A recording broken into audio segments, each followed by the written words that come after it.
Toby Ben Quayle says his last name is going to help him get a bigger microphone in Congress. School buses like these are often the scene of chaos in movies, but adding internet to this bus, when Metro Light Rail decided to cut services, it meant that riders would be paying more and getting less. The proximity of the jail to the town is also upsetting residents who live in this nearby mobile home park. The city of Phoenix turned what used to be an empty lot into this family-friendly recreational park. The process is simple enough. Come into the store, pick out a dress you like, fill out a card, and you could be the lucky winner. Make sure to tell someone when and where you're going to be and bring a cell phone. Live in Phoenix, Esther Blue, Cronkite News. They live in the shadows, fearing deportation to a country they don't think of as home. Jose has asked that his image be concealed and his identity protected. I've been here all my life, so I was 3 days old. Now 61, the grandfather of U.S. citizens claims he didn't know he was an illegal immigrant until the first time he was deported. He says he's been deported a handful of times, but continues to return to chase a dream. You always live for your children, and you want them to have a better life. They couldn't have a better life in Mexico. Jose said most immigrants come for work, but some newer immigrants are fleeing Mexico to escape violence.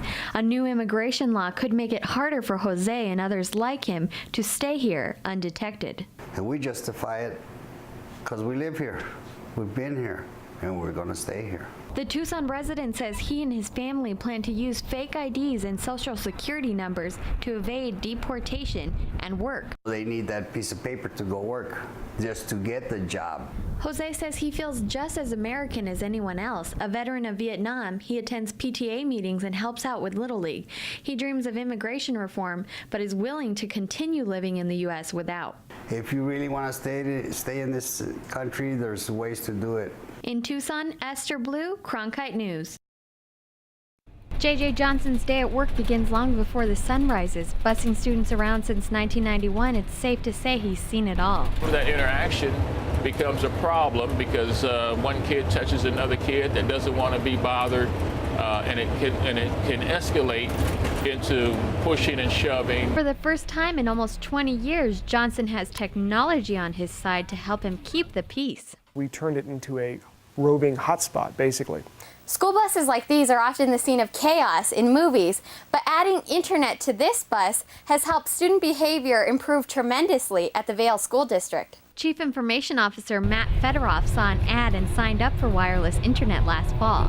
The students like their bus driver. How you doing, big guy? But they love their Wi-Fi. It's just kind of like a luxury. It makes things a lot easier. The district says it's about more than changing onboard behavior. The service gives students access to internet they don't have at home. I wouldn't turn it in, I'd forget to turn it in, and then I get on the bus, I'm like, oh, I have to turn that in. Also great for those long school road trips, the district hopes to expand the internet highway to every bus on the road. Bye, JJ. Bye. See you this afternoon.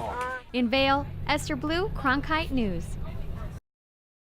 The Maricopa County Recorder's Office saw a steady flow of registries and re-registries Monday. It was the last day to register to vote in this upcoming special election, and voters rushed in to secure their chance to vote.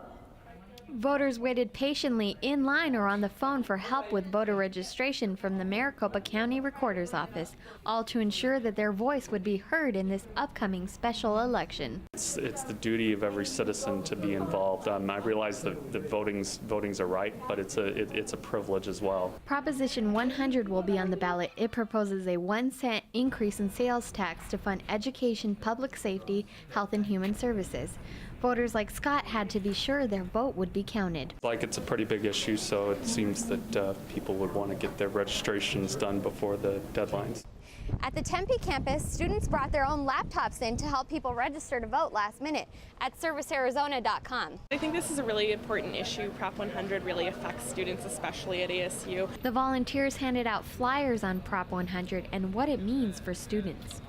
If passed, Prop 100 is expected to raise about $1 billion that the state lost due to budget cuts. Supporters say the added tax is a necessity, but opponents like members of the National Federation of Independent Business say the state is already taxed enough and already has one of the highest tax rates in the country. Brand new voters like Nina were appreciative of the information she got. Because this actually affects me in a bigger impact than any other election would. votes because of Prop 100 and the students. So she could register just in time.